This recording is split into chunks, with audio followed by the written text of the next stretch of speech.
Okay, Hare Krishna, dear devotees, welcome for batch 5 Gita Gyan program for the last what 4 months, 5 months. So we were doing this program very successfully. We were doing this program back to back, and there's a huge transformation many people have experienced. So therefore, so they wanted a final boost for 2024. So therefore, we are doing this program on to end this year in a very positive way. All right, in the spirit of Bhagavad Gita.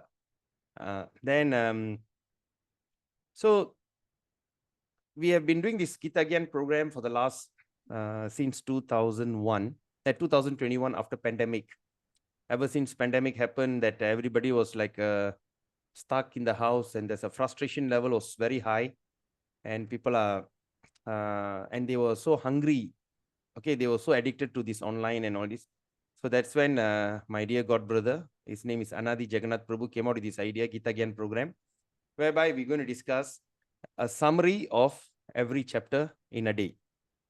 So the idea about this Gita Gyan is very simple. We are going to give the summary. Then after that, you are expected to go and study the Gita to get a clearer picture. So here we're going to only discuss about this, the key point. Okay, in this chapter 1, what are the key points? In chapter 2, what are the key points? And of course, with lots of details and explanation.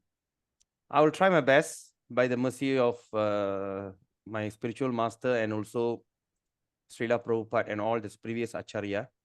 With their blessings, so I'll be able to convey the message as it is. Okay.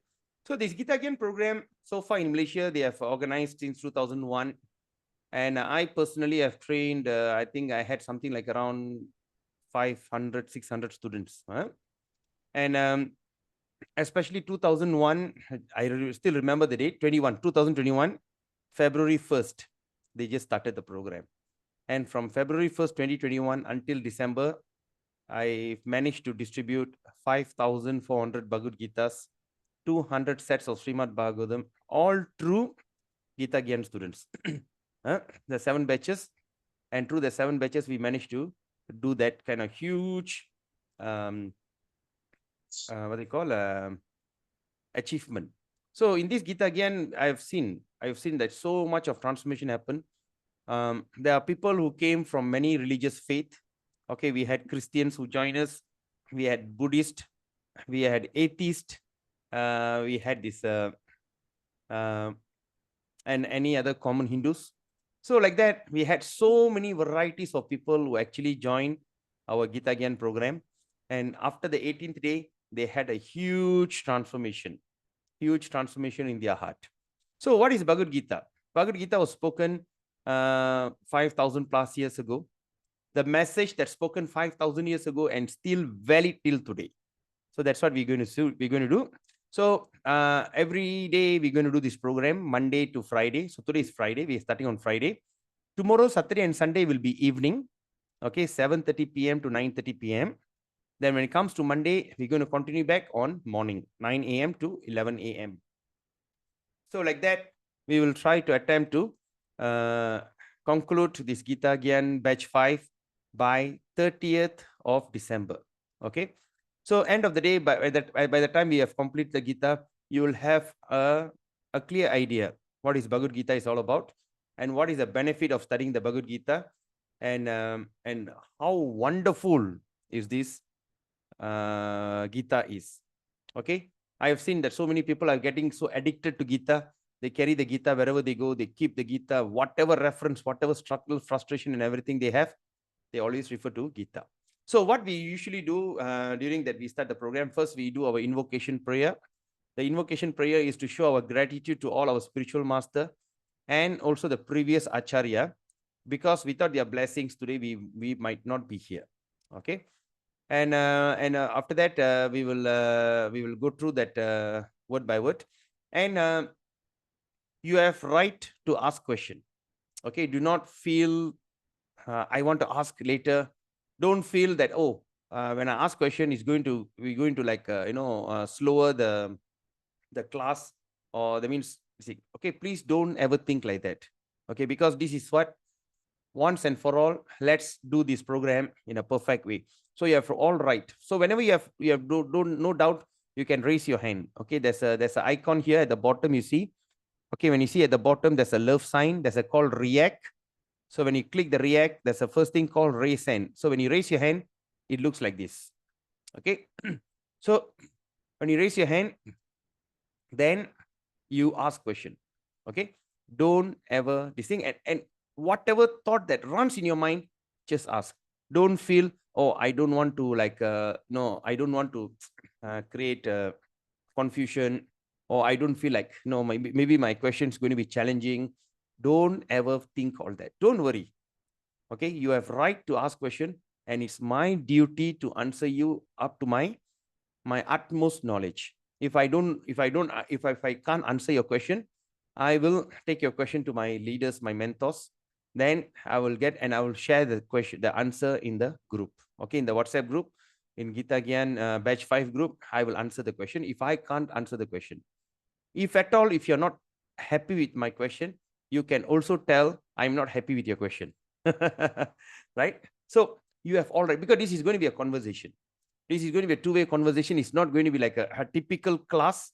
Okay, typical classroom where only I talk, you listen. No such thing. You don't understand, you ask question. Okay. And even sometimes if the question is going to be irrelevant, if irrelevant question, try to keep it short. All right, just one or two questions, that's it. Okay, I'm not saying don't ask irrelevant question. Even irrelevant question also can be linked to Bhagavad Gita, to understanding the Bhagavad Gita in a good way. All right, so like that. So don't feel that I do not ask question. So the advantage of this Bhagavad Gita, this Gita Gyan program, we have seen so huge transformation. Especially we have seen so many Chinese devotees came and they had a huge transformation in their heart, and they all have taken up bhakti very seriously. And one of that person is C.S. Tan. Now is on his way to India. They all are going to India, and there's another group. Okay, yeah. So going to India, and they take up bhakti very seriously, especially the teachings of Bhagavad Gita. Okay. And so today is going to be chapter 1. We're going to discuss chapter 1. And today the chapter is expected to finish quickly because it is going to be very straightforward. So today we're going to speak about the history of Bhagavad Gita, how the thing came from Mahabharata, and who are the parties that fought, and what was the situation. Okay. So that's the thing. So before that, let's do our invocation prayer to offer our gratitude to our spiritual master and to all the preceptors. Om Ajnanatimirandasya Jnananjana Chakshurunmilitam Yena Tasmai Sri Guruve Namaha Sri Chaitanya Manobistam Stapidam Yena Bhutale Swayam Rupa Kadamayam Darati Swaparantikam Vandeham Sri Guru Sri Uttapadakamalam Sri Gurun Vaishnavamscha Sri Rupam Sagrajadam Shahagana Raghunathan Vidam Tam Sajivam Sadvaitam Savaduta Parijana Saitam Krishna Chaitanya Devam Sri Radha Krishna Padan Sahagana Lalita Sri Vishakan Vidamscha Nama Om Vishnu Padaya Krishna Prishtaya Bhutale Sri Madi Jayapataka Swami Niti Namine Namacharya Padaya Nitai Kripa Pradayine Gaurakata Damadaya Nagara Gramatarine Nama Om Vishnu Padaya Krishna Prishtaya Bhutale Sri Madi Bhakti Vedanta Swami Niti Namine Namaste Saraswati Deve Gauravani Pracharine Nirvishesha Shunyavadi Pasa Chidesatarini Nama Om Vishnu Padaya Krishna Prishtaya Bhutale Srimadi Bhakti Siddhanta Saraswati Ti Namine Shri Varshabhanavi Devi Daitaye Kripabdaye Krishna Sambandha Viknanadaine Prabhave Namaha Madhuryo Jwala Premadya Shri Rupanuga Bhaktira Shri Gaura Karuna Shakti Vigrahaya Namastate Namaste Gauravani Shri Murtaye Dinatarine Rupanuga Viruta Pasidanta Dvanta Harine Namo Gaura Kishoraya Sakshat Vairagya Murtaye Vipralambara Sambodhe Padam Bujayate Namaha Namo Bhakti Vinodaya Sachidananda Namine Gaura Shakti Swarupai Rupanuga Varayate Gaura Virbhava Bhumestum Nidasa Sajjana Priya Vaishnava Sarubhauma Sri Jagannatayate Namaha Vanchakalpatarubhyascha Kripa Sindhubhyevacha Paditanam Pavinebhyo Vaishnavebhyo Namo Namaha Om Mahavadanyaya Krishna Prema Pradayate Krishnaya Krishna Chaitanya Namne Gaurtse Namaha Panchatattvatmakam Krishnam Bhakta Rupa Swarupakam Bhaktavadaram Bhaktakyam Namami Bhakta Shaktikam He Krishna Karuna Sindhu Dina Bandho Jagatpate Gopesha Gopika Kanta Radha Kanta Namstate Tapta Kanchana Gaurangi Radhe Vrindavaneshwari Vrishabhanusuti Devi Pranamami Haripriye Sri Krishna Chaitanya Prabhu Nityananda Sri Advaita Gadadhara Shiva Shari Gaura Bhakta Vrinda Hare Krishna Krishna Krishna Hare Hare Hare Rama Rama Rama Hare Hare Hare Krishna Krishna Krishna Hare Hare Hare Rama Rama Hare Hare Hare Krishna Krishna Krishna Hare Hare Hare Rama Rama Hare Hare Om Namo Bhagavate Vasudevaya Om Namo Bhagavate Vasudevaya Om Namo Bhagavate Vasudevaya Narayanam Namaskritya Naram Chaiva Narottamam Devim Saraswatim Vyasam Tato Jayamudire Nasta Prayesu Abhidresu Nityam Bhagavata Sevaya Bhagavate Uttama Shloke Bhakti Bhavati Naishtiki Hari Om Tat Sat. Hare Krishna. Yeah, I will share with you. You can go to this Vaishnava songbook or even the first page of Bhagavad Gita. When you look at that first page, I think if you open a Bhagavad Gita, under the introduction, the last part of the introduction, okay, at the last part of that introduction, okay, that is on page 31. Okay, in the last page, page 31, you can. Oh, sorry, not here.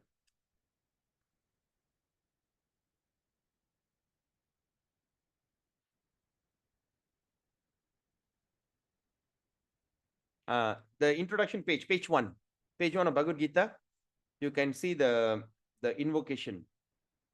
Okay. All right. So let's start our program.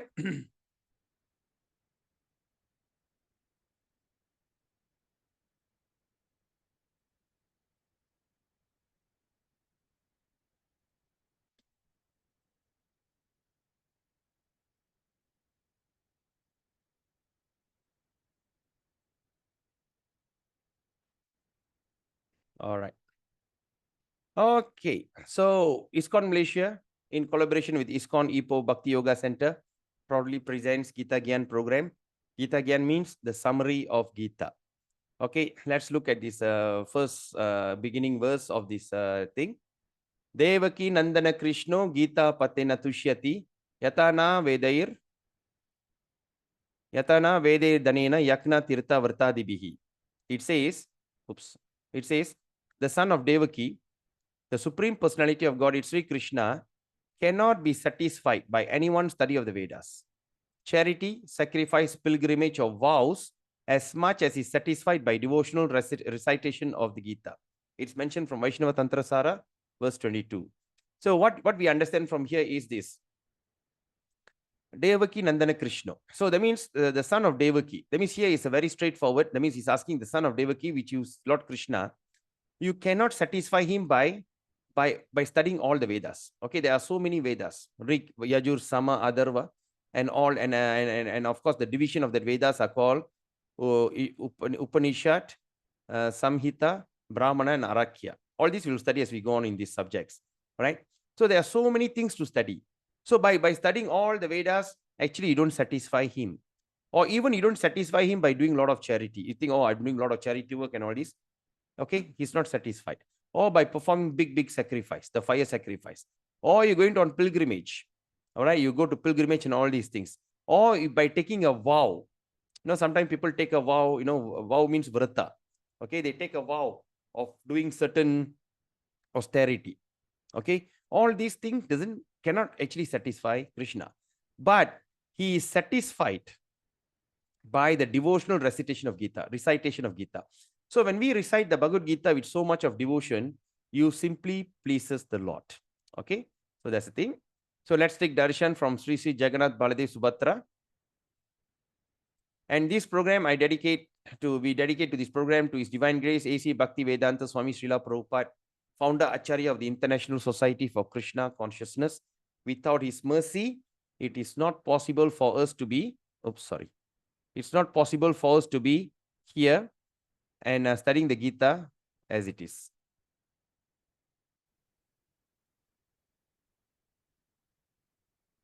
Okay. So let's see. And also this program was inspired by His Holiness Jayapataka Swami Maharaj. He's a GBC and also a spiritual master. And also I dedicate this program to His Grace Anadi Jagannath Prabhu of Bangalore ISKCON Sheshadipuram. He is the creator and the brainchild of the Essence of Gita program worldwide. He is the one who came out with the idea how we can do outreach program through this Gita Gyan program. But of course, unfortunately, a few years ago, he actually passed away. But his legacy, that means the Gita Gyan program legacy, lives on. Okay. So just a short introduction about myself. My name is Padita Tarna Jagannath Das. I'm a motivational speaker and also a trainer. By profession, I'm a Forex trader. I'm a Forex trainer. I teach people how to trade Forex, business strategies, mind science trainer, and also a founder of this mastermind coaching. All these coaching trainings, all doing based on the teachings of Bhagavad Gita. I've been practicing this. And I have 31 years experience with this Hare Krishna movement. So I've joined this ISKCON at the age of 15 in the year 1993. Okay. Ever since then, I'm with this program. And of course, you have my phone number in the group. But if at all, if you like to send me email, so my email is j.punidan@icloud.com. So let's look at today's Gita Mahatmya. Every day we're going to study about the Gita Mahatmya. So what is Gita Mahatmya means? The glories of Bhagavad Gita. All right. Every day we're going to study one glories of Bhagavad Gita. So let's look at this. And this glories was spoken by Adi Shankara. Okay. Adi Shankara Swami is a Jagat Guru Adi Shankara, very famous person. He's also, there's also Shastra is a incarnation of Lord Shiva. So he gave that Gita Mahatmya. Okay. Let's look at this first Mahatmya here. Gita Shastram Idang Punyam Ya Patet Prayata Puman Vishno Padam Avapnoti Baya Shokadi Varjita. Gita Shastram. Shastra means book or Sastra. In Malay also we call Sastra, right? Idang Punyam. Ya Patet Prayata Puman Vishno Padam. Vishno Padam means what? The lotus feet of Vishnu. Avapnoti. Baya. Baya means fear. Shokadi means, Shoka means what they call lamentation. Okay, sadness. Varjita. Okay, here in Gita Mahatmya, Adi Shankara says like this: one who with regulated mind recites with devotion. When a person recites with devotion this Bhagavad Gita scripture, which is the bestower of all virtue. That means when we study the Bhagavad Gita, it bestows you all virtues, all auspiciousness, all good things in life. Will attain to a holy abode. So when you have all the good qualities, where do you go? All right, when you have a bad quality, you remain in one place. Okay, example, when you are just a normal common person, right? You go to coffee shop and you just go in slipper, shorts, you just order something. You don't care about protocol. You just take the thing and, you take a chopstick and start, you make sound. You drink coffee, you make sound. I mean, you just don't care. It's just like a normal person, right? But when a person start to improve himself, say suddenly if you get an invitation from the Agung or from any big timer, right? When you go there, how do you act? Okay, you go to any big high class coffee house, you start to act differently. And who are the person usually will go there? The one who are really qualified. Yes, by education or by qualification. When a person qualified, maybe you get a job to work for Prime Minister, or you get a job to be an assistant to the Agung, the Sultan. So that is how, right? So that means when we study Bhagavad Gita, when we take it, it bestows all virtues, all the auspiciousness that we need in our life. Okay, with that all auspiciousness, with all this qualification, right? So what will happen? What is the side effect of this? For side effect, you're going to have fantastic peace of mind, but the real effect is you will attain to a holy abode such as Vaikuntha. So what is the advantage of Vaikuntha? Well, what is Vaikuntha? The residence of Lord Vishnu, okay, which is always free. So the Vaikuntha is a place is always free from mundane qualities. Mundane qualities means the what they call another word we call the earthly qualities, right? Earthly qualities. The mundane qualities.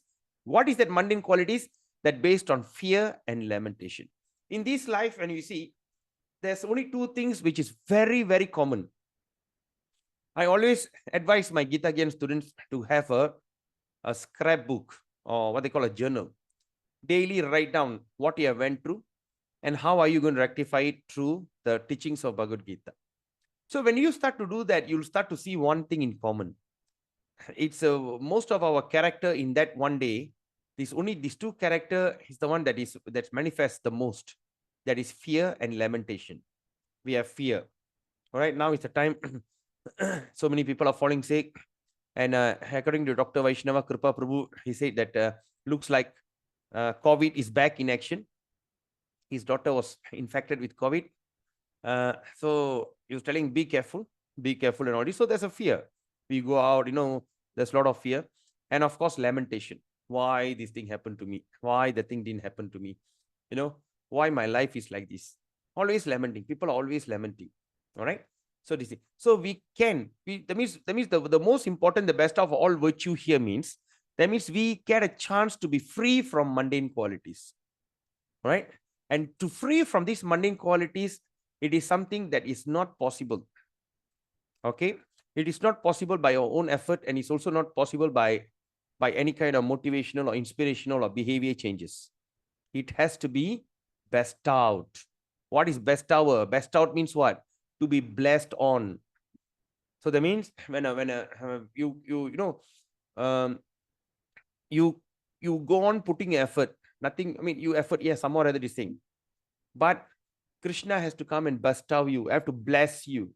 So the Gita is the Bhagavad Gita will bless you. Bestow. That's why I call bestower. Or in other words, we also call bestowed. So that means you have to be bestowed with these qualities. That means to be released from these mundane qualities. All right, out of your lamentation, and just by simply studying the Bhagavad Gita and make Bhagavad Gita as your lifestyle, you start to see a huge transformation start happening in your life. So now there is another question that usually people ask. There are so many versions of Bhagavad Gita, but why this Bhagavad Gita? Why do I need to use this Bhagavad Gita? There are 600 over commentaries on Bhagavad Gita. How many? 600.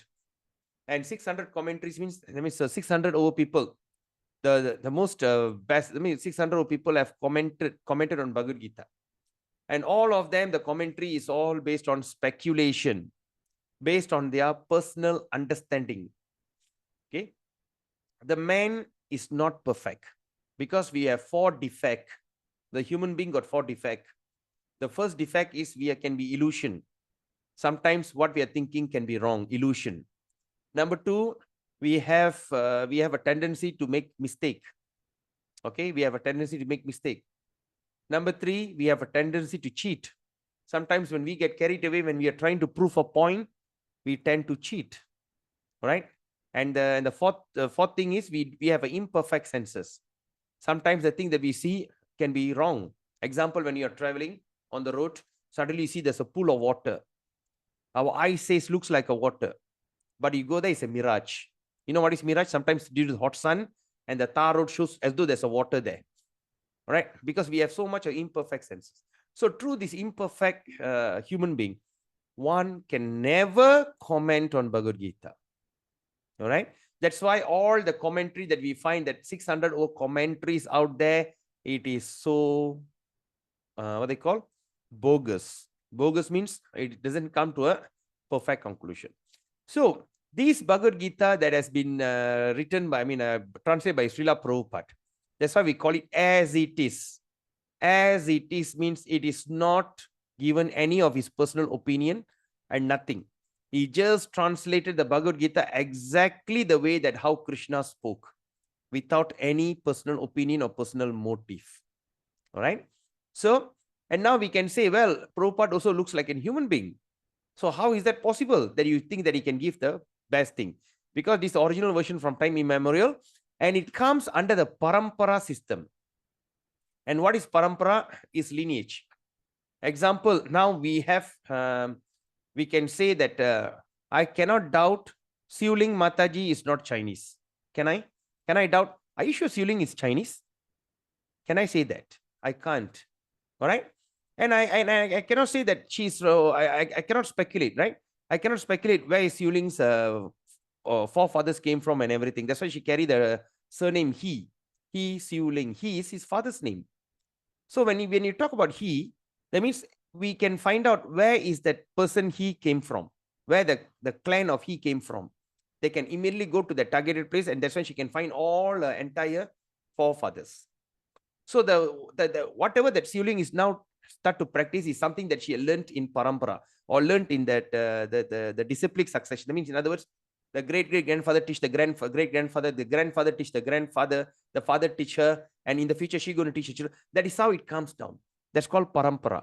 Okay, so that is authentic and that is unique. So parampara means lineage, tradition, family after family. You know, son, father to the son, son to the grandson. It comes down in that system. That is called parampara.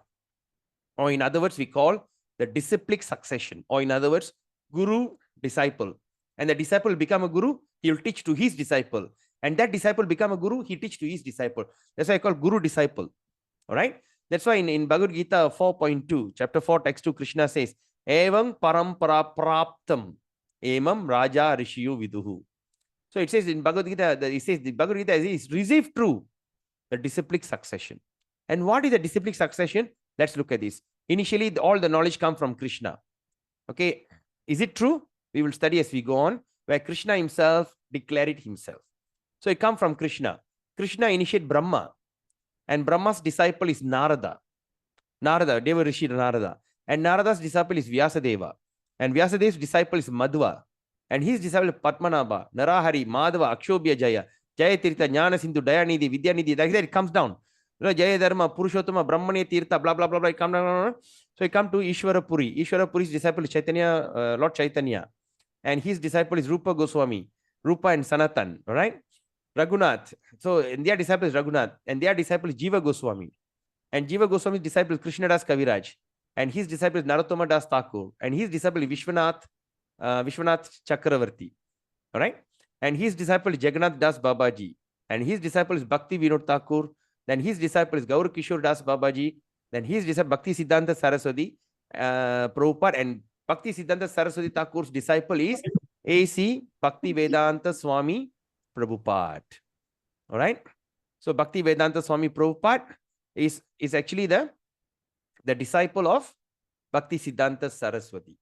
And my spiritual master is the disciple of A.C. Bhakti Vedanta Swami Prabhupada. And I am the disciple of my spiritual master Jayapataka Swami. Like that, it comes under the parampara system. So in this parampara system means what? So the first, the knowledge comes from Krishna. And that authenticity, the authenticity of that Krishna, that the knowledge that revealed by Krishna is kept until now. Nothing is changed. Nothing were modified according to the time, place, and circumstances. Hey, come on, 5,000 years ago knowledge. Now we are talking to the modern people. Okay, let me add on something. No, nothing like that. It's given as it is. That is why this Bhagavad Gita by Srila Prabhupada is the most authentic Bhagavad Gita. It is first translated in 1972. Up to today, more than 500 million copies has been distributed. How many? 500 million worldwide.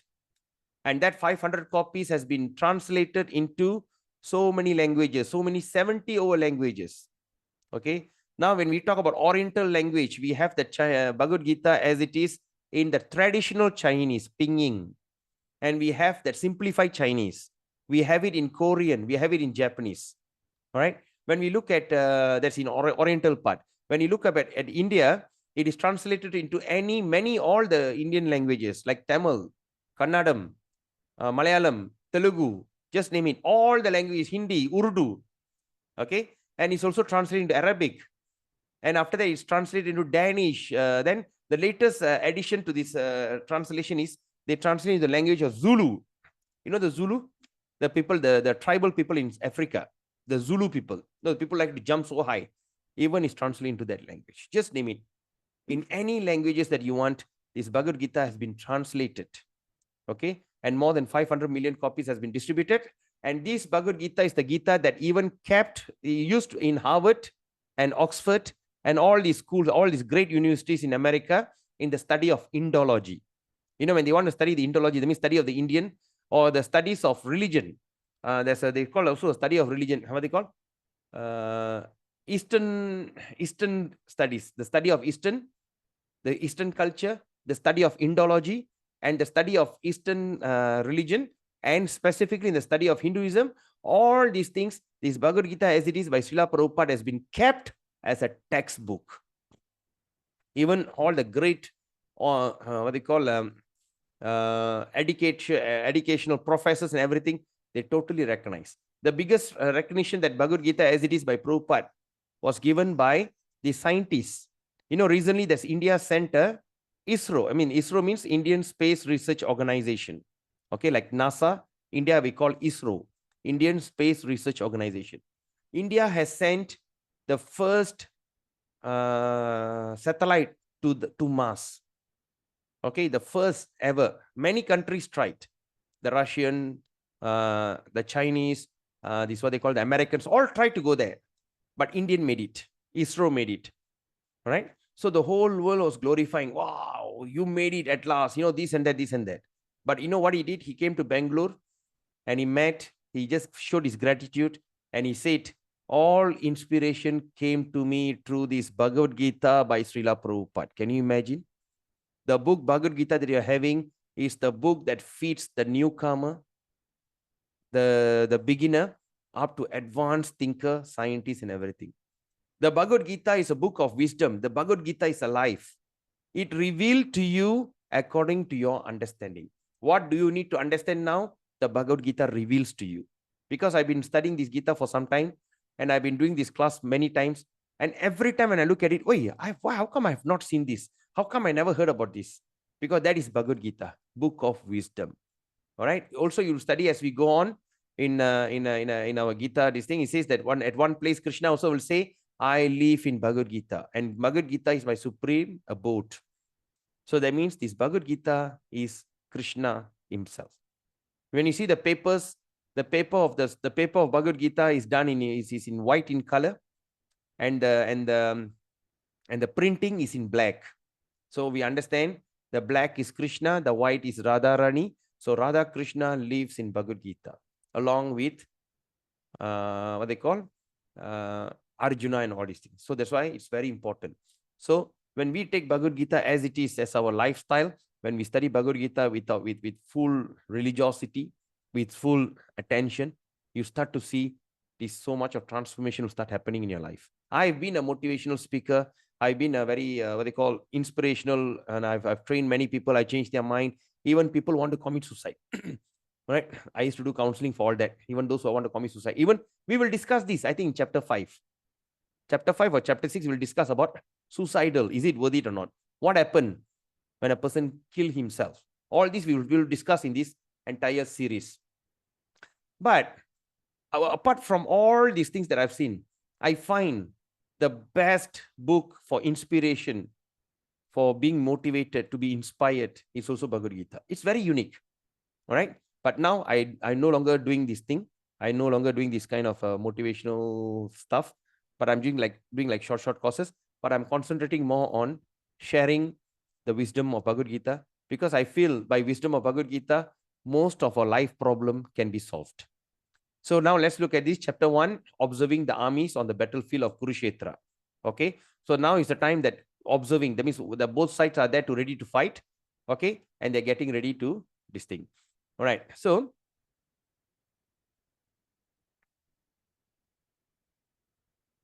all right. Just give me a second. Huh?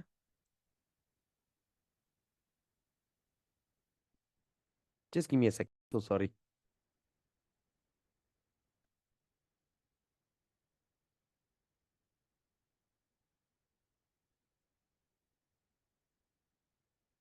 Okay.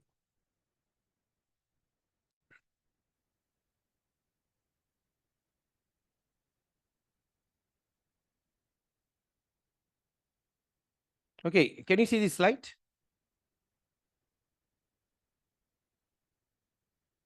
You can see the slide, dear devotees.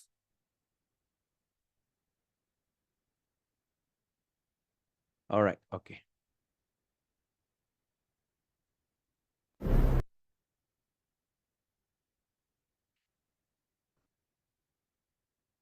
Okay. Now, so now let's look at the subjects of Bhagavad Gita. Okay. What are the things that we're supposed to be able to understand?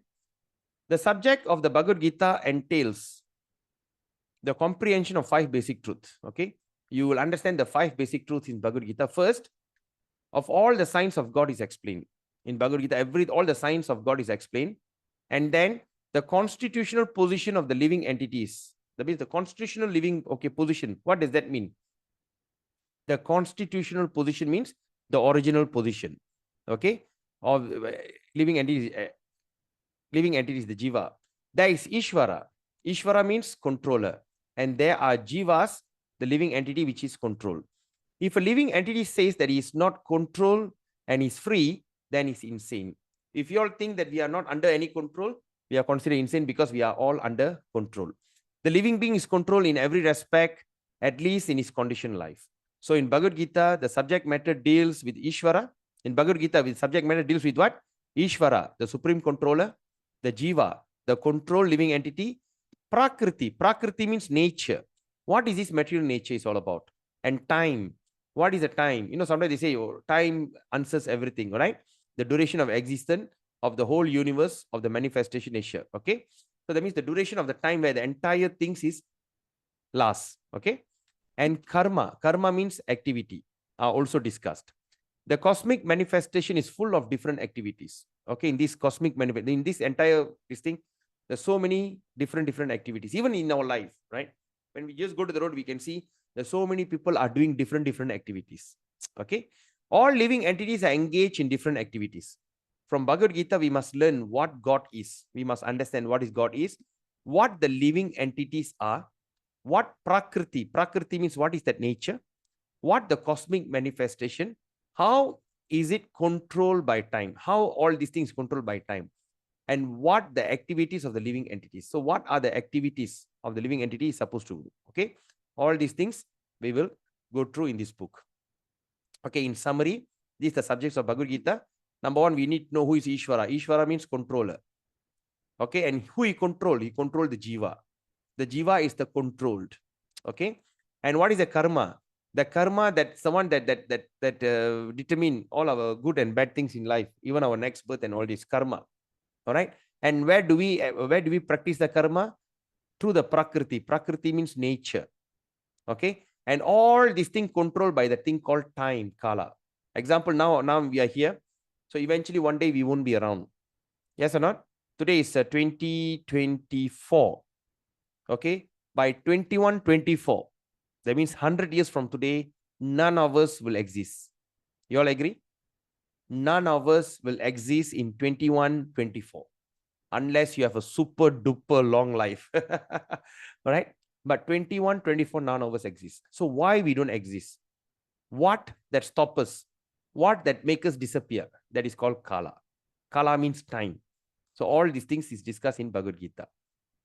So the spirit of Bhagavad Gita is this: if we want to take a particular medicine, we have to follow the direction written on the label. Yes or not? You want to take some medicine, you must see what is written on the label. You don't overdose or you don't reduce the thing, which is not going to be, it's going to be useless, right? We cannot take the medicine according to our own whim or the direction of a friend. Okay. Once my friend used to tell, there's one cough mixture called Ibudanana. Have you heard about that cough mixture? They said, take tablespoon. No need, just open and just drink one gulp. He was not telling her, take 1 tablespoon. He said 1 gulp. You just take more. 1 gulp is the best distinct. So we cannot take the advice from the friend. Yes or not? Okay. It must be taken according to the direction on the label. We must follow the direction on the label or the direction given by a physician, the doctors. Similarly, Bhagavad Gita should be taken, accepted as it is directed by the speaker himself. So this Bhagavad Gita has been taken exactly as been spoken by Krishna himself. All right. So now another important thing that I'd like to share here is this Bhagavad Gita and Sanatan Dharma. Now we all are calling ourselves Sanatan Dharma, yes or not? So now we're having so much of issues. There's a infighting, there's a lot of religious fight and all this. And even in South India, the minister, the chief minister, the son of a chief minister, all wanted to say they want to destroy Sanatan Dharma and all this. So what is Sanatan Dharma actually? What is that? So we must understand first of all, what is dharma? Okay, let's look at this. A man professes to belong to a particular type of faith. A person says, I am in this faith, I'm in this religious practice, with reference to particular time and circumstances. Okay, because sometimes we are into certain kind of faith, certain kind of environment because of the environment. Okay, and thus he claims to be Hindu, Muslim, Christian, Buddhist, or an adherent of any other sect. Okay, such designation are non-Sanatan Dharma. This is called the non-Sanatan Dharma. You know why? A Hindu may change his faith to become a Muslim, or a Muslim may change his faith to become a Hindu, or a Christian may change his faith, and so on. But in all circumstances, the change of religion faith does not affect the eternal occupation. You all understand? Okay, I'll give you an example like my own uncle, my father's younger brother. When he was here in Malaysia, he wanted to go to UK. He wanted to go to England. I'm talking about during 60s. So that time, the schools all run by that, what they call, by the missionaries. So when you wanted to go to England, they prefer you to have a recommendation, especially from a pastor. So you went and converted. All right. We are South Indian from Tamil Nadu, Madurai. My forefathers, but we have settled in Malaysia. Okay, my grandfather came to Malaysia. We are here. So my native place is Madurai, and my grandfather we have a very strong, what they call, ethics, a strong orthodox culture. But my uncle, what he did, when he wanted to go to UK, he went and joined that Methodist church, converted into a Methodist, Anglican. So after he converted into that faith, then he went to UK with the reference. He got a job. He became a male nurse. While he was working there, he met my aunt, who is an Irish. My aunt is Irish. So he married her. But my aunt is a strong Catholic. She said, you want to marry me, you must become a Catholic. So what he did, from Methodist, he converted to Catholic. Then after from Catholic, then what happened? After they found that UK is very expensive, they migrate to New Zealand. So they migrate to New Zealand. After they went to New Zealand, my cousin sister, my chitapas, my uncle's daughter, she became an atheist. She became an atheist, right? She said she don't even allow to use the word, oh my God. He said, don't use that God. Just like that. So what happened to my uncle? Now he's like semi-Methodist, semi-Catholic, and mostly atheist. So like that. So we are simply changing our religion according to the time, place, circumstances, and also according to the opportunity. Oh, I've converted to this religion, I'm going to get this benefit and all this. So this is called not Sanatan Dharma, non-Sanatan. All right. But what is Sanatan Dharma actually? When we are all talking about Sanatan Dharma, what is actually Sanatan Dharma? What does that mean? So Sanatan means eternal. Dharma means occupation. So the eternal occupation is actually rendering service to others. That is our eternal occupation. You are serving others. Yes or not? You serve your husband, the husband serves the wife, and goes to the company and serves his manager, and the manager serves his general manager. The general manager serves the, what they call, the board of directors. The board of directors serves the chairman, and the chairman serves the president, and the president come back home and serve the wife and children. So we are serving. We can never say that I don't serve anyone and I'm the ultimate leader. No, you are serving. So that is actually our eternal occupation. The Hindu, just give me a second.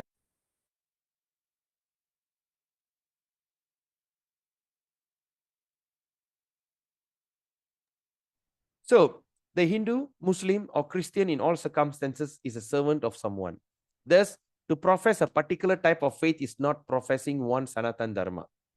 The rendering of the service is Sanatana Dharma. Okay.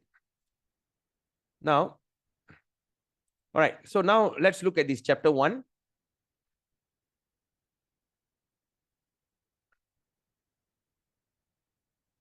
All right. So now we are going to chapter 1. The observing the armies of the battlefield of Kurukshetra. Up to now, do you have anyone got any question? Any doubt? Or any clarification? All good? If you're good, you can put a thumbs up so I can know that you are following me. All right. Okay, 7 thumbs up. How about others all following me? Yeah? Okay, there's a message. All clear, right? Okay, great. Okay, now we are going to the chapter 1. All right. Observing the armies on the battlefield of Kurukshetra. All right. Now let's look at this. The first verse. Okay, before we start this, I would like to share with you certain, what they call? Okay. Okay.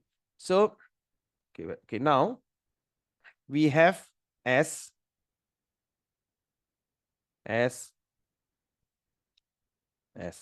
Can you see the thing? Okay. We have S. Okay. Now, let's see. Now, if you see, now I'm going to teach you a quick pronunciation, how to pronounce this thing. When you see the S, just a S, just like this, S, normal S, we're going to pronounce as S, like Selangor, Singapore, all right? Sally, Sandra, S, okay? There's no distinct. But if you see there's a S with apostrophe, okay, you see, like for instance, where we can see here, when in certain S, there's apostrophe. Okay, can you see the apostrophe here? Okay, the S with apostrophe. So when you see there's a S with apostrophe, so how are we going to pronounce? We're going to pronounce as shampoo. Okay, this is called sha. Or in other words, we call it as the, okay, S-H-A, sha. The pronoun like shampoo. All right, Shalini. All right, shaman, like that, S, sha. But when you see there's another thing, the S at the top, at the bottom, when there's a dot at the bottom of the S, what we're going to pronounce? We're going to roll our tongue, roll the tongue, put it on the phalanx. Put it on the top of your thing. They call flanks. And say, okay, so you twist your tongue, put it there, and say the word as sha. All right. So the first is normal S. This is S with apostrophe. We're going to pronounce sha, shampoo. And this is sha. You're going to pronounce even more harder. Sha, by rolling your tongue. Okay. So far, so good? Okay. Now, the second thing. Okay. When you see the word A, I,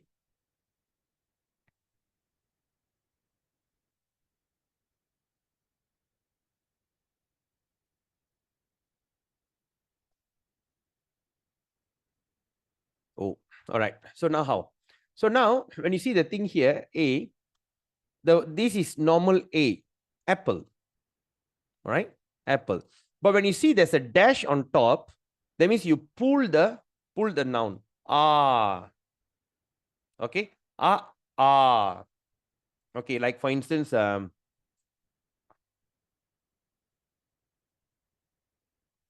okay, like means America. Means Arsenal. Okay, the Arsenal.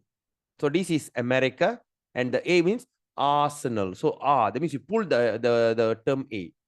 This is when you see I, just an I, but when you see a dash on top, you pull the thing I. Okay, but the unique thing about Sanskrit is E and O. When you see the word E and O, naturally you pull the raga, or you pull that sound. E. You do not need to put any dash or what. You can either pronounce it short or pronounce it long. Even O, you pull the thing. There's no need to put any this thing. All right. For instance, when you see the word here, Kshetre, E. There's a 2E here. Kshetre. But this one is Uvacha. See, there's a, there's a dash. Uva. This is A. Uvacha. All right. Then another thing, C, you must remember the C in Sanskrit doesn't sound like a K. Like when you see this thing, okay, in English, we call this as cup. All right. It sounds, usually the C sounds like C. But here in Sanskrit, C, it sounds like cha. Okay, cha, the real thing. Dharma Kshetre Kuru, okay, Uva cha, cha. All right, see, it doesn't sound like a K. Right? So far, so good. If you can't, you can also follow the recording. This is just for your own reference because you're studying. Eventually, you're going to practice. Eventually, you're going to be good at it. It's just a basic thing that we're going to discuss on it. All right. Then, Dhartarashtra. All right. Okay. Another word in Sanskrit which is very unique is R. Okay. When you see there's a R dot in any language, you don't see this thing only in Sanskrit. The only thing that you can find is in Sanskrit. R dot at the bottom, we're going to pronounce it rrr, rrr, all right? Krishna, krrr. Okay, it sounds like rrr. Okay, but when you see in Tamil or in any of the Indian language, they're going to pronounce R dot. Okay, we're going to pronounce like, we're going to pronounce in, okay, it pronounced like RU. Okay, in Sanskrit, sorry, in Tamil, Telugu, all these we call it as Ru. So that's why we call Kiru Ishna in Tamil. Kiru Ishna. You know, when they write the word Kiru Ishna. So Krishna, Krishna, Krishna, Krishna. But the real thing is Sanskrit, it says rrr. So we're going to rrr. So Krishna, Krishna. So this is the word R is unique in Sanskrit that you can't find it in any other languages. Okay, the third one, the third and the last one is this one. Okay. Okay, when we see the word like, okay, you see there's an N dot, D dot, D, okay. So whenever there's a dot, we prance the word dha, na, dha, panta, ta, pandal, pattar, ta. Okay, it's D, but sounds more like a T, ta, like that. Okay. And another most important thing, I think it's not here, is this one. Okay, when you see the word M, okay, M, there's a few things. What is M? Another one is M with a dot on top. So what does that mean? So this is a normal M. We just pronounce M. But this one, we're going to pronounce like ng. It sounds like ng. So that means, in other words, you're going to pronounce the M through your nose. So it's like sounds like eng. But the sound is like Narasimha. When you see Narasimha, all right, when you see the spelling of Narasimha, you can okay, example. Okay, this is how the Narasimha is spelled. Okay, the word Narasimha spelled like this. So there's two ways of pronouncing. One is Narasimha. The another one is when you put a dot on top of this, it becomes Narasingha. You all following me on this? And but both are correct, no doubt about it. Okay, Narasingha or Narasimha. So both are right. Okay, so you'll got a rough idea. I hope I didn't confuse anyone, because we are not going to learn Sanskrit, but we do it in such a way where our pronunciation can be more nicer. And of course, I will explain to you. All right, these things. So even there's a H dot. If there's a H dot, you know what it means? We'll discuss, because too many examples maybe may confuse you. All right. Now let's look at Bhagavad Gita, chapter 1, text 1. Okay. All right. Now let's see. Dhritarashtra uvacha, Dhritarashtra uvacha, Dharmashetre. See the word, the S, sha, and E, we pull the raga. Dharmashetre Kurushetre Samaveta Yuyutsavaha Mamaka Pandavaschaiva Kim Akurvata Sanyaya. So what it says here, Dhritarashtra said, "O Sanjaya, after my sons and sons of Pandu assembled in the place of pilgrimage at Kurukshetra, desiring to fight, what did they do?" Okay, now let's look at this. Dhritarashtra is actually the brother of Pandu. The Pandu, that means see, first is Dhritarashtra, the first eldest. Second is Pandu. Third is Vidura. They are three brothers. But the problem is Pandu born blind. Dhritarashtra born blind. This is Dhritarashtra the elder. The father of Duryodhana is blind. Second is Pandu, always sickly. Number 3, Vidura is not qualified, disqualified. So when a king becomes a blind person, he cannot be a king. So the kingdom was passed to his younger brother Pandu. So far, so good. The Pandu is actually the second, but because the elder brother is blind, so he got it. And because of that, the Dhritarashtra became very jealous. He became very envious. Okay. So Pandu, he's always a sickly person. He died when the children, the 5 boys, are very young. Who are the 5 boys? Yudhishthira, Bhima, Arjuna, Sahadeva, and Nagula and Sahadeva. 5 brothers. All right, the sons of Pandu. The father passed away when they were very young. And because they are so young, what happened? The kingdom, the grandfather Bhishma is what they call is the decision maker in the kingdom. So when he saw the king died with young boys, so the kingdom has to go to his elder son Dhritarashtra.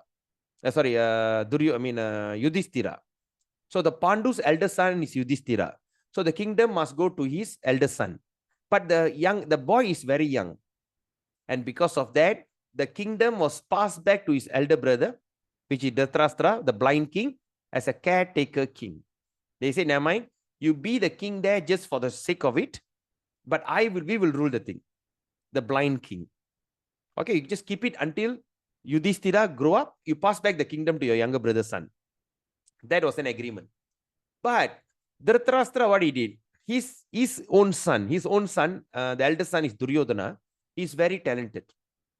And he's very handsome, very talented and everything. So he made a trick. He made a trick that to chase away all these 5 boys to forest. They chase all these fellows to forest on exile because of some distinct issues that you can study in what they call Mahabharata. Chase them out and pass the kingdom to his own son, Duryodhana, which is unlawful, which is illegal. He shouldn't do that. All right. He says, 16 years you go on exile, come back. Then we think about giving back the kingdom to you. Of course, there's so many rules there. You know, the last 2 years, you have to be incognito. Nobody can recognize you. If people recognize you, stand by another 2 years, another 16 years, right? 12 years, 16 years. So you have to go on. So he thought that duration of time on exile is enough time for Duryodhana to prove himself as a king. At the same time, the whole nation, the subject accept him as a king. It's good enough, right? After what, 10, 12, 15 years, 16 years, it's good enough. Oh yes, Duryodhana is a great king. Okay. But these boys, after they went on exile, they came back and they asked for the kingdom. Now I've already done my exile. Give back the kingdom to me. Right? And Duryodhana says no. He said no. And when he said no, so what happened? So Krishna became the mediator. Try to settle, no need to fight. Let's compromise and this and that. So in that compromise, and Duryodhana refused to compromise. Then Yudhishthira says, never mind. The son of Pandu says, it's okay. You have been ruling all this time. At least give us 5 villages. Because we are Kshatriyas. We are the ruler. We are from the prince. I cannot simply sit in the kingdom and do nothing. I have to rule something. So at least give me 5 villages. And Duryodhana says, I don't even give you a pin drop of land. The pin drops on the land. Even that size, I'm not going to give it to you. So what is the next option? Then they call all the leaders and head and everything. They discuss. While they are discussing, they did all this kind of nonsense happened. But eventually, they couldn't come to compromise. So the only way that they can get back their kingdom is by war. Right? In modern days, when you try to fight for a property, if you fight until nobody can compromise, at last you go to the court. You go to the court and the court will decide to whom the property should go. So what they say, I go to the court and fight the case. Of course, nowadays like that. But those days, especially in those Kshatriyas, the kings, they declared a war. Okay. So, and that's when in that war, everything happens. So now let's look at these few terms here. Dhritarashtra, you see Dharma Kshetri. Dharma Kshetri means the Kurukshetra is a holy place. Is a place of pilgrimage. In those days when they fight, they don't simply go and fight in the town. Or the soldiers will never go and hide inside the house among the women and children. All right. And those days when they fight, they don't throw the bomb to the city or town. So what they do, they meet in a place, they decide a place, they go there and fight. No one in the town or village, they're going to get affected by the war. So they go, they fight. So where they choose a place called Kurukshetra. All right. Kurukshetra is actually a holy place. All right. Now, so Samaveta, Yutsava means desiring to fight. So what happened? Mamaka means my children. Mamakkal, my children. And Pandava means his younger brother's child. Panduputra. Okay. Kim Akurvata Sanjaya. So what did they do, O Sanjaya? And now, who is Sanjaya? This is the Sanjaya who is also a prime minister in the kingdom. He is a disciple of Vyasadeva. And he has this thing called the mystic power. That means he closed his eyes, he could see exactly what happened in the warfare.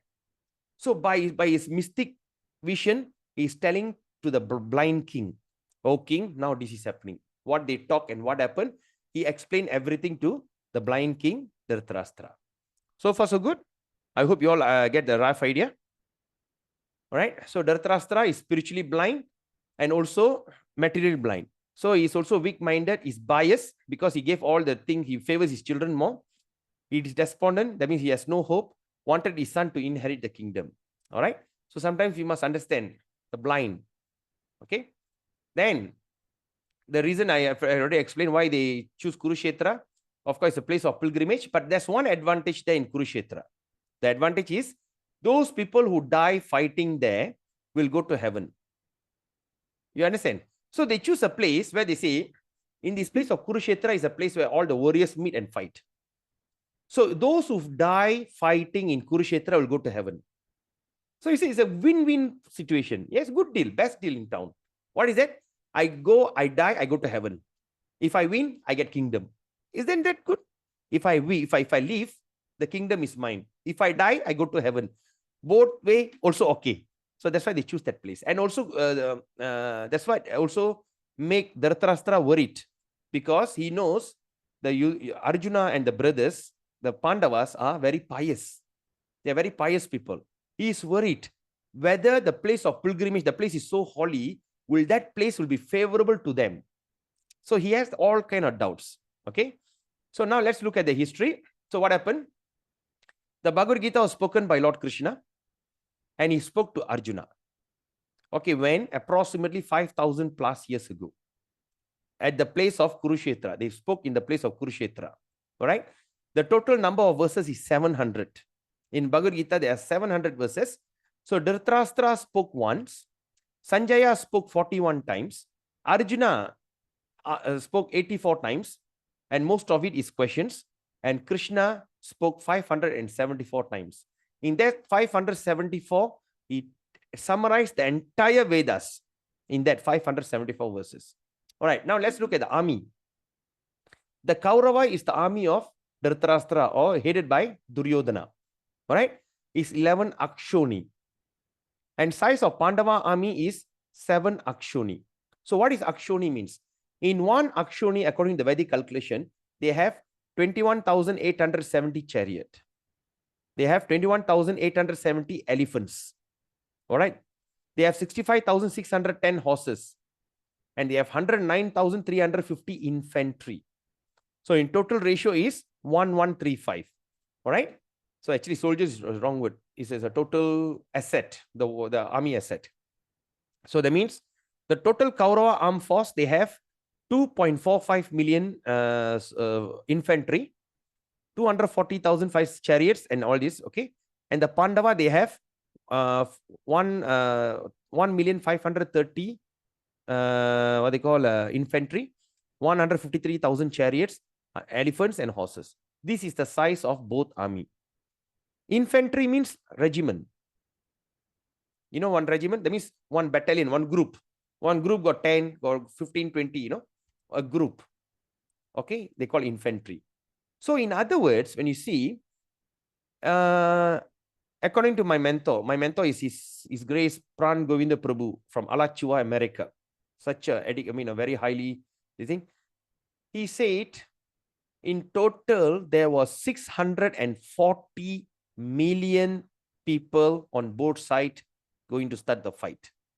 So it's called the world's largest and the biggest civil war.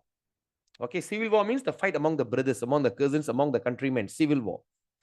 And in that 640 million people, only 5 on Pandava side, and on that side, Ashwatthama 1.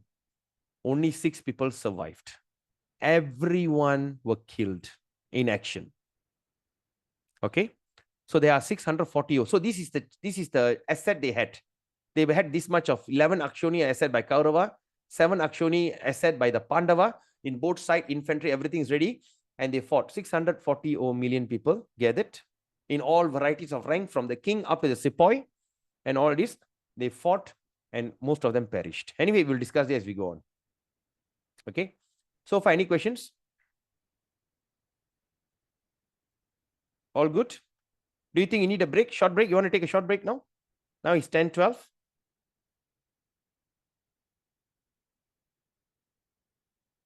Shall we take a short break, my dear devotees?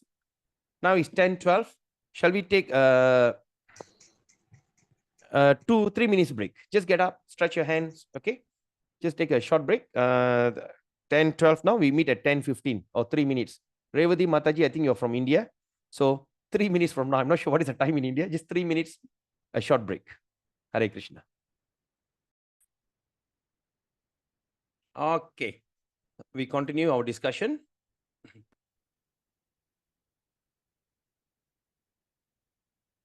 Wait, wrong thing again.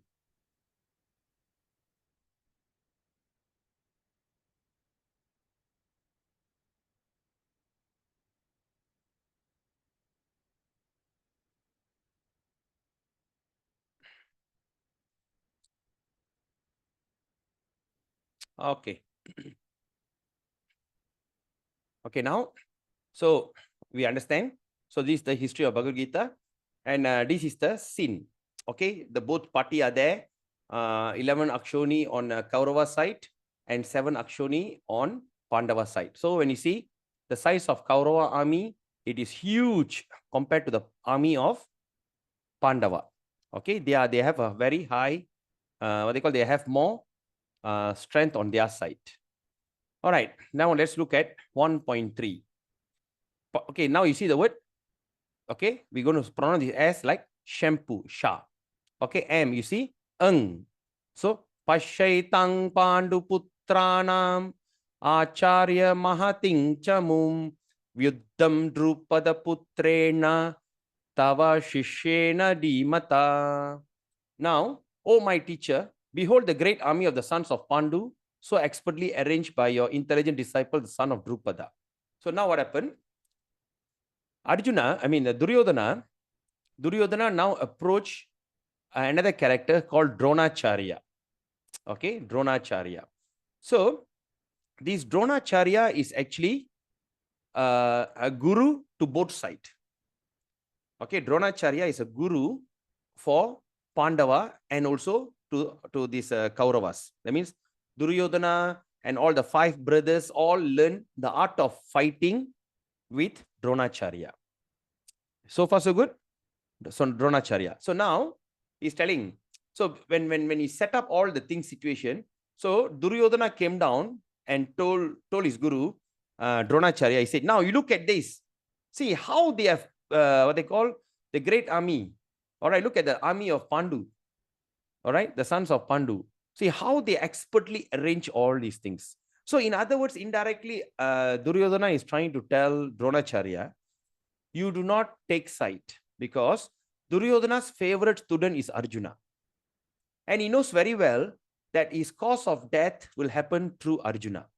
That is what in yesteryears, in what they call the cultural Vedic civilization was there.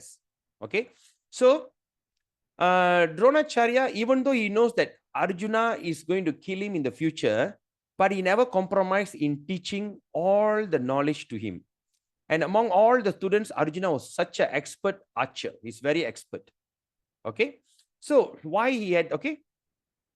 And so that means now he imparted military secret to son of Drupada. Okay. And affectionate towards his favorite disciple, Arjuna. Even though he knows that in the future, that in case if he has to die, he will die because of Arjuna. Okay, that's why he called a liberal Brahmana. So liberal, that means those days they say even a son of an enemy was sent to him for learning. As a teacher, they will simply teach without compromise. They won't say, oh, you are my enemy, so I cannot teach you. All right, he did that. All right, now let's look at the signs of victory. Okay, what is the signs of victory in both sides? Okay, why that Arjuna, there's a sign of, okay, what is that possibility of Arjuna winning the war? Number one is Krishna's presence. Okay, let's look at this, Krishna's presence. Krishna has said, I'm not going to fight. Okay, in that agreement during the war, they said, okay, both sides going to fight, but because Krishna is cousins, Krishna's cousin is Arjuna and also Duryodhana. All are cousins. Okay, cousins. So now he's telling, so he said he's not going to fight. He's not going to fight the war. And they say, okay, since you're not going to fight the war, both of them approach Krishna for favor. Okay, they want to know on which side you're going to be favorable. So how the thing happened was like this. Krishna was sleeping. Okay, and Duryodhana came first, waiting for Krishna to wake up. So Duryodhana was standing at the back of his head. So when he's sleeping like this, Duryodhana was behind. And Arjuna came, he saw Duryodhana, and he came straight to Krishna and started to press his legs. When he started to press his leg, okay? So when he started to press his leg, Krishna woke up. He just woke up and he got up and he saw Arjuna first. Hey, Arjuna, you are here. What can I do for you? Krishna asked. Before Arjuna could say anything, Duryodhana at the back says, hey, I came first. Then he turned back. Oh, you also here? Yes. What can I do for you? He said, no, I came to ask for a favor. But Krishna says, yeah, but I see Arjuna first. So Arjuna will ask the question first. Then Duryodhana says, no, I came first. Yeah, you came, but I didn't see you. I saw him first. So Arjuna, what do you want?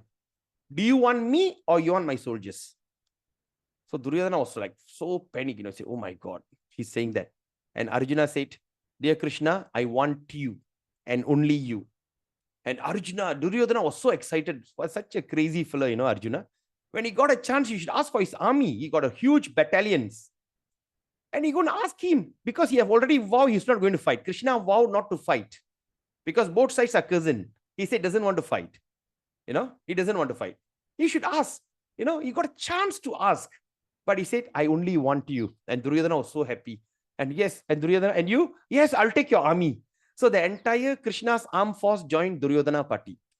But Krishna joined Arjuna's party.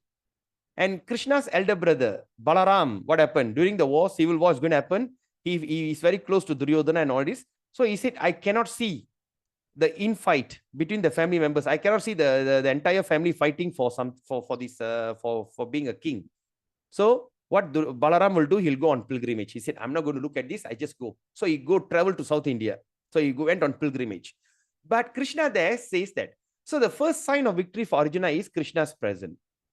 And why Krishna's presence going to cause this thing? Because wherever there's Krishna, there'll be also Lakshmi. And who's Lakshmi? Lakshmi is goddess of fortune. Okay, they call Mangalakaram. Okay, Lakshmi Kadacham. So that means Lakshmi means whenever there's Lakshmi, all the fortunes will be there, all the good qualities. All right, that's the second thing. So that means if fortune means, that means there's no chance of Arjuna losing the battle. Number 3, Hanuman. Okay, in that chariot of what Arjuna is riding, there's a flag there. There's a victory flag. They call Jaya Pataka, the victory flag. In that victory flag, there is a Hanuman on that flag. So wherever there's Hanuman, whenever there's Lord Ram, Hanuman will be there. And Hanuman, such a powerful, and he could just single-handedly can kill Ravana. But he gave that pleasure to Rama to kill Ravana. Such a powerful person. So he resided on the flag. All right. And the third thing is a conch shell, the symbol of Vishnu, the symbol of victory. And where they fight in Kurukshetra, the place of pilgrimage, which Duryodhana was suspected. Yes, I think this thing going to be favorable to Arjuna because they are very pious people. Exactly. The Kurukshetra also play the major part. All right. The transient conch shell, then Bhishma's conch shell. Okay, then after that, they all blew the conch shell. The way they blew the conch shell, the Sangha, right? The Sangha, before they start the fight. The way they blew the conch shell, it looks like the whole earth and sky all like trembling. Arjuna blew his conch shell, Bhima blew his conch shell, Yudhishthira blew his conch shell, and Krishna blew his conch shell. Everybody started blowing. The sound was so tumultuous. It looks like the entire land and the sky were vibrating. When that thing happened, all right, shattering hearts. That means Duryodhana's heart was shattered. Oh my God. Oh my God. I thought they got less people. But the way they blew, they are so confident. So he shattered. He make that, he make that heart of Duryodhana and that Kaurava party, even Bhishma Dev, everybody heart is shattered. Shattered means broken, the heart broken. That means there itself they could understand, yes, they stand a chance of losing the war. Okay. Then after that, what happened? The conch shell. Okay, then Krishna also blew the conch shell. Then after that, Bhishma. Then the grandfather Bhishma, he blew his conch shell. So he blew that conch shell just to pacify Duryodhana. Don't worry, I'm here for you. Even though you're going to lose the battle, but just to like what they call, like in Tamil, we call Ardal. Or they say just to pacify him, he just simply blew his conch shell. Okay. And of course, the chariot that they are on is Agni Deva. So Agni Deva, the fire god, gave the chariot. It travels at the speed of the mind. And that chariot can never be, it's undefeatable. So these are all the signs of victory on Arjuna's side. Right. Now let's look at 21, 22. You'll be wondering why from there I jump here. Because we're only going to talk the major point.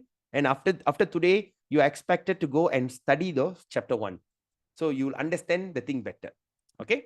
Now, 21, 22. Okay. Arjuna Vacha. That means Arjuna starts speaking. Arjuna speaking. Arjuna Vacha.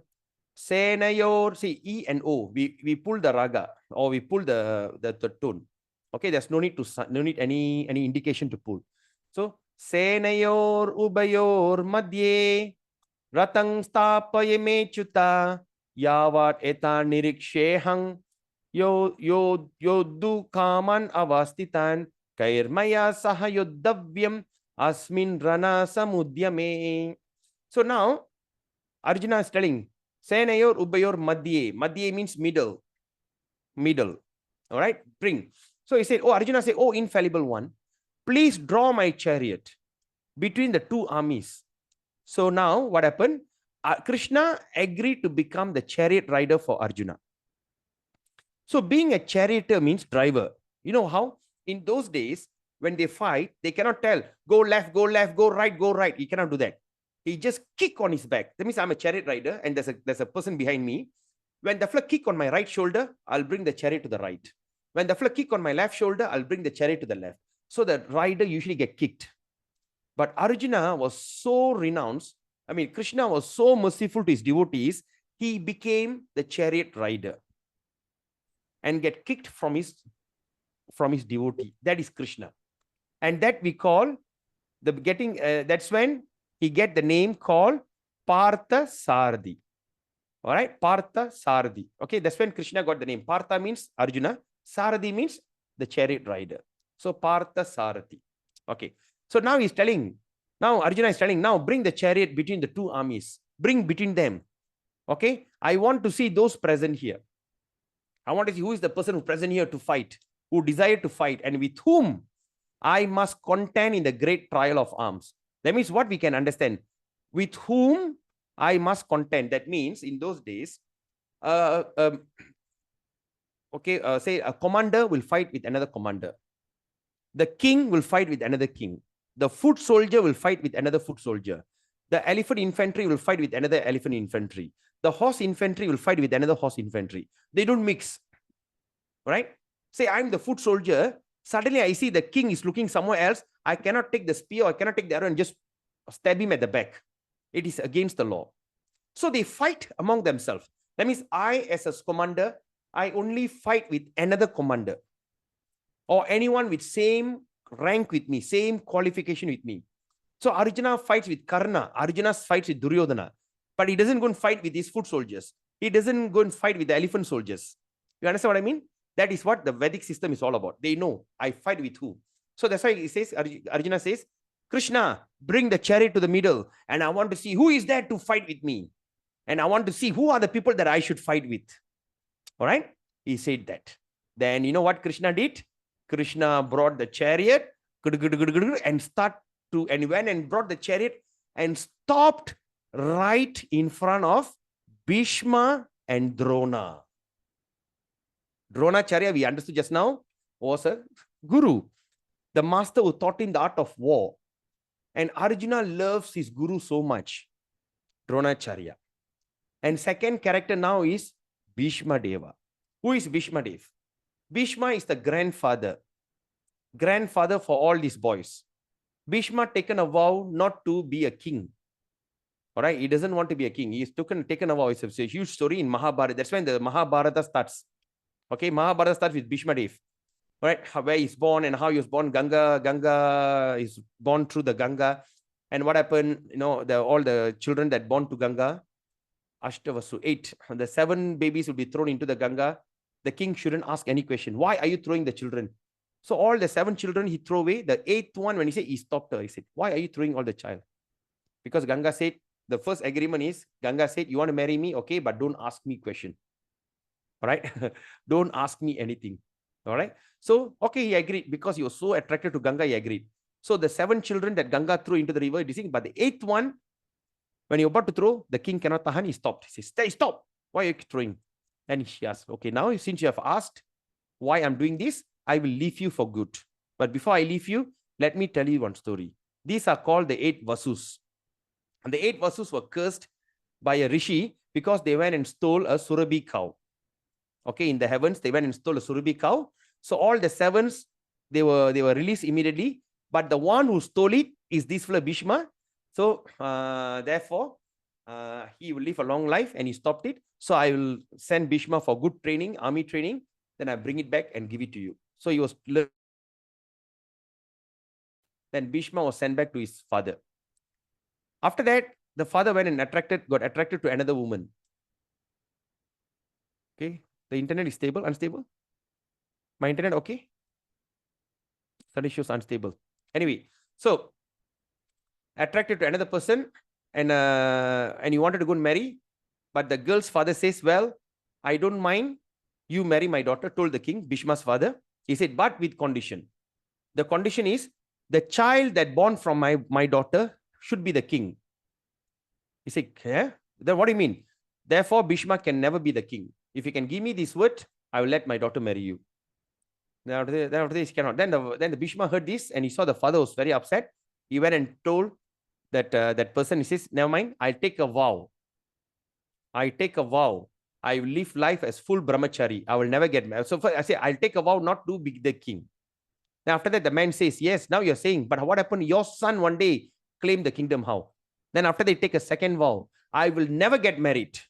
That is how he got the name Bhishma. Bhishma means the one who taken a terrible vow. So he never got married.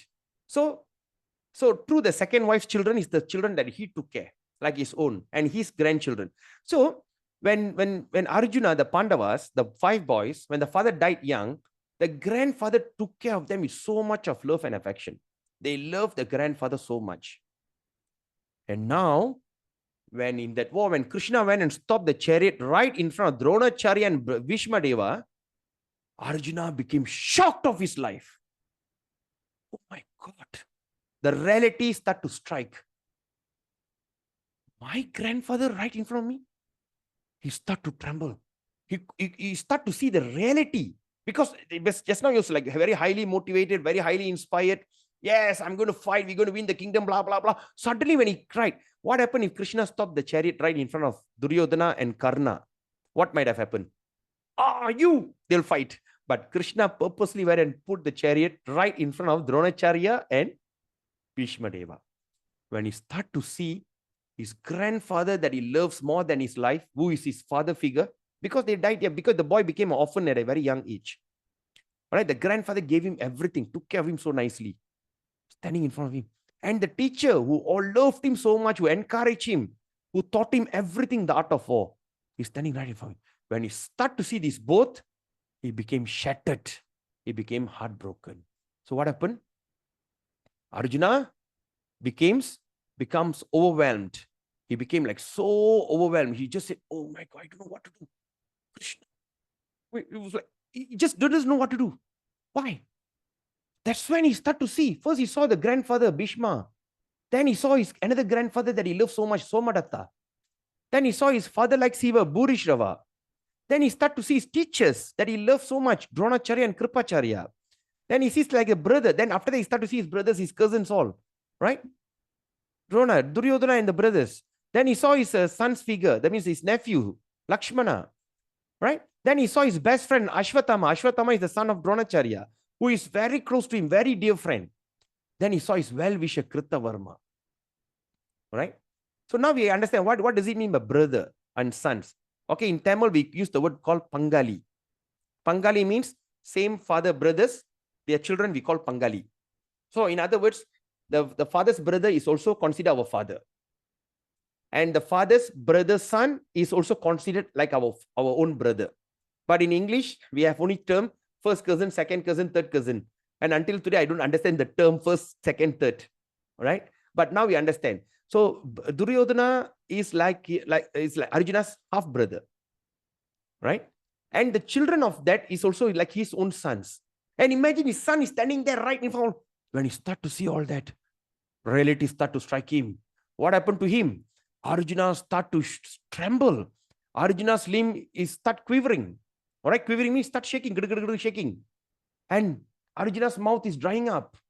He couldn't swallow. You know, sometimes when we get panic, have you ever experienced that? Sometimes when you hear something bad news, something, your body will start shivering, the mouth will dry up. Okay, the whole body trembling. Okay, the hair standing to the end.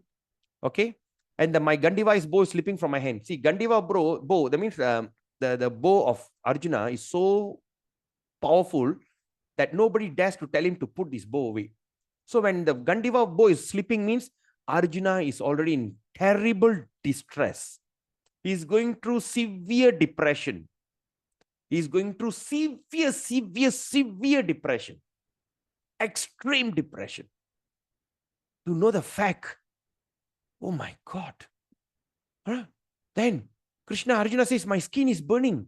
Sometimes we see the cheek all burning, right? Sometimes when we are so terrible, when we are terrible under stress, burning.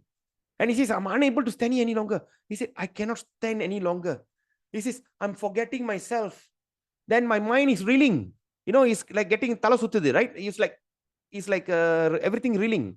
You see the whole world is going around. What they call that in English? Tala sutthudu, what do you call? Nauseatic.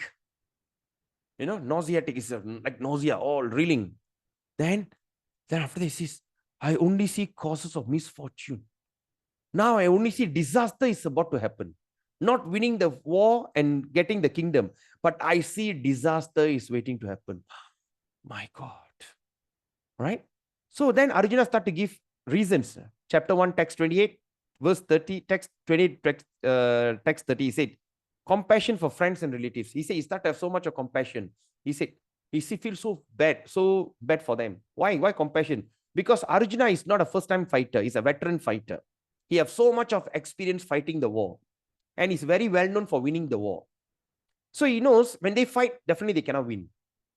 And their friends and relatives also will never settle down. See, you can be settled down with all the others, your friends or whatever, but with your own relations, you try to show your supremacy. They will fight till the last breath. They will fight till death. Right? They either win or they die. Nothing in between. All right? Because they know that's why they choose the place Kurukshetra. They die, they go to heaven. Still worth it. Worth the effort. All right? So there's the thing. So he start to feel so sorry for them. Oh, my friends, my relatives. No. Then after that, 31, 35, he start to give excuses. He says, no enjoyment even if victorious. What does that mean? You see, if we want to celebrate our birthday, or if we want to celebrate anything, we need to have our family members. Yes or not? I cannot take my birthday cake and just put in front of me, happy birthday to me, happy birthday to me. I just cut and I eat. No. You need to have relations with your friends to cheer with you, clap with you, to enjoy with you. Yes or not? Even marriage, you need to have all your family and friends. Man is not a one-man island. A man can never live alone. They have to have their associates, their family, their friends, and everything. So he says, if I win this kingdom, with whom I should enjoy? When I see all my relations, everybody is there standing in front of me, going to die. Then what's the point? So if I win, with whom we should celebrate. So there's no enjoyment even if I'm victory. Fear of sinful reaction, 36 and 38. What is the sinful reaction? He's so worried that the wives of the thing will come and start cursing him. All right, the women become polluted because there's no man to look after them. The young boys, the young prince, their children, who's supposed to be the future king, they don't have a proper guidance. So when they're not properly guided, they'll be this thing, and the whole entire kingdom civilization will go haywire. At the second time, he also worried about the sinful reaction is, imagine, okay, that opposite party is my very dear friend. I go to the house, his wife take care of me so nicely. Oh, come, Anna Vanga, oh, please come, please sit down. Have you eaten? Is your family all good? No, you don't leave your house without eating. You must eat something. She takes care of you with so much of love and so much love and respect because you're husband's friend. And now, after killing the friend, how are you going to face the wife? Imagine the wife with open head, disheveled hand, come and cry. Oh, Arjuna, you are such a dear friend to my husband. How you can have the heart to kill him? How you can have heart to kill your best friend? Even when you want to kill him, can't you even think of me? Why not me? And all this, he start to think about all that, and you say, oh my God, the sinful reaction. That means he can be cursed by all these ladies. Then destruction of family tradition, as I say just now, that sons are this thing, okay? And of course, that last, he couldn't make a decision to fight or not to fight. So now, number one, compassion. Arjuna being soft-hearted devotee, okay? He becomes overwhelmed with compassion and forget himself, and he sees relatives before him. He has become fearful due to material conception of life. Okay. And number two, he also argued there's no argument, there's no enjoyment, even if the kingdom of win by the cause of family members. And he's worried about sinful reaction, as I said, that killing one's family is sinful, will lead to hell. Okay. And number four, destruction of family, this thing, the destruction of the dynasty will lead to unchaste women, unwanted children, and end of the spiritual culture. They call Varna Shankara. All these unwanted things will start to happen. Okay. Then, after that, Arjuna went into severe stress. When you see in chapter 1, Arjuna speaking, Krishna listening attentively. This is something that we have to learn. When someone come and speak to you or to us in so much of distress, we should listen to them very carefully. All right, Krishna set an example. 45. Yadi mam apratikaram ashastrang shastra panaya tartarashtra rane hanyus tanme shema tarang bhavet. So now Arjuna is telling, better for me if the sons of Dhritarashtra, weapons in hand, were to kill me unarmed and unresisting on the battlefield.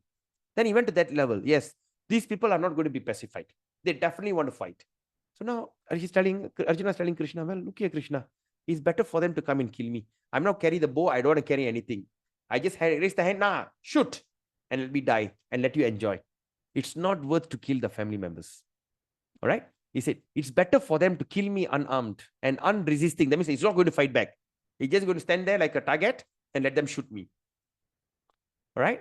And then after that, now Sanjaya, after seeing all these things, Sanjaya is reporting to Dhritarashtra. Now Sanjaya is saying, Evang Utvarjuna Sankye Rato Pasta Upavishat Visirja Sarasharang Chapam Shoka Samvikna Manasa. Shoka means sogam.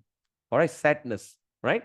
So Sanjaya said, Arjuna, having thus spoken on the battlefield, after he spoke all this, he cast aside his bow. That means the Gandiva bow, he put it aside, and arrows, he put everything away. He took everything and put it aside and sat down on the chariot. He just sat down on the chariot. So heartbroken, so this thing, his mind overwhelmed with grief. Grief means what? That means he has gone into extreme depression.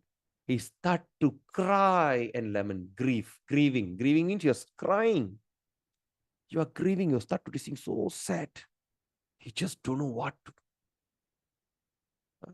start to think, is it really worth it? What is the point?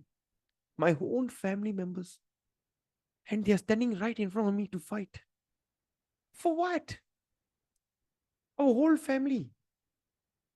If I one person die, they can have it everything. No fight, no war.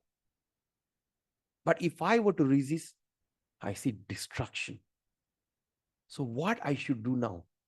What decision I should take? For my own selfish motive, the entire destruction, entire annihilation of all my family members. Or if I just give up, everything is safe. Everything go back to normal. At least they'll be alive. All right. So now let's recap chapter 1. So first we understood about blind Dhritarashtra, and also we understood about significance of Kurukshetra.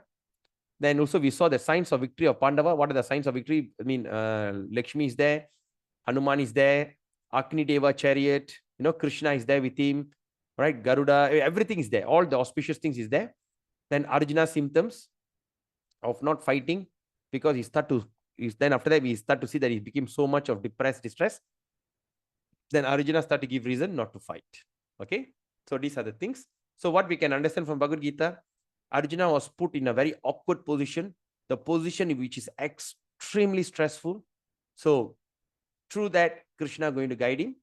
And of course, we are all in our life, we are also going through some kind of suffering, anxiety, stress, distress, frustration. So this Bhagavad Gita is going to be the best solution for all these problems. Okay. So tomorrow we're going to discuss chapter 2, whereby Arjuna surrenders to Lord Krishna as his disciple, and Lord Krishna summarized the entire Bhagavad Gita. So what we're going to study is, we're going to summarize the thing by Sankhya Yoga, that is true scientific, the difference between the soul and the body and everything, Sankhya, scientific, and Buddhi, that means true intelligent. How are we going to follow scientific and intelligent? We're going to summarize. All right. So that's the thing.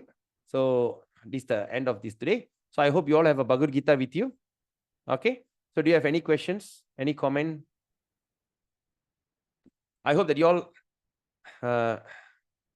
could capture the thing. You all understand? Hare Krishna. What happened? Am I talking to myself? Hello. Can you hear me? Oh, okay, okay. You all can hear me. Oh, I was so worried. I thought, okay. Right. So you understand the setting the scene, why the Bhagavad Gita is set in such a way. So far, so good. Is there any questions? Any comment? Okay. Do you all like this session? If like, you can put a thumbs up. If you don't like, you can put a thumbs down. Okay. Now, okay. Tomorrow, the session is going to be, tomorrow session going to be at 7:30 p.m. Malaysian time. In Malaysia, 7:30 p.m. or India is going to be 5 p.m. IST. All right, 5 p.m. IST. So please come and join 7:30, because tomorrow is going to be a very long chapter, because chapter 2 is a long chapter, it's 70 over verses. The second largest chapter. Okay, the biggest chapter is chapter 18. Okay, but this is the first thing, whereby Krishna is going to summarize. So we're going to go through that. So tomorrow, Saturday, at 7:30 p.m. Malaysian time, then 5 p.m. India time, and ET, Eastern time, because we also have an American person also sign up. For US, it's going to be 7:30 p.m. means 6:30 a.m. America, US time. Okay, later I'll put in the group what is that US time, because there's one American devotee sign up. He's wondering what's the time, right? So that's the thing. So please stay tuned. Tomorrow 7:30 p.m. Malaysian time. At the same time, Sunday is also 7:30 p.m. Malaysian time, and Monday we back to 9 a.m. Malaysian time. All right. Monday to Friday is in the morning. Saturday, Sunday will be in the evening. Okay. So I hope you all have enjoyed the class, enjoyed the session. You see that so many people sign up, but only few are ended up here. Some of you are thinking to join or not to join or whatever, or this thing. So please do me a favor. by putting a comment in the group. If you think the session was good, you like it, so please put a comment, because your comment will encourage more people to come and join our live classes tomorrow. Okay, so till then, have a beautiful day. Have a wonderful Friday. Today is Trayodasi. It's a beautiful day, wonderful Friday. And we start the day with our beautiful Bhagavad Gita. So please go through that Bhagavad Gita studies. If you have any questions, you can personally send me a message, or you can even put in the group. All right, we discuss. This is an open forum, and please don't feel anything. I always believe the person who studies, who understands Gita well, is the person who asks a lot of questions. I have all the patience in the world to answer the question. If I don't know, I will refer to my superiors and I'll get back to you on that topic. Till then, have a beautiful Friday. Vanchakalpatarubhyascha kripa sindhubevacha paditanam pavinebhyo vaishnave bhayo namo nama. Hare Krishna. Have a nice day. Bye.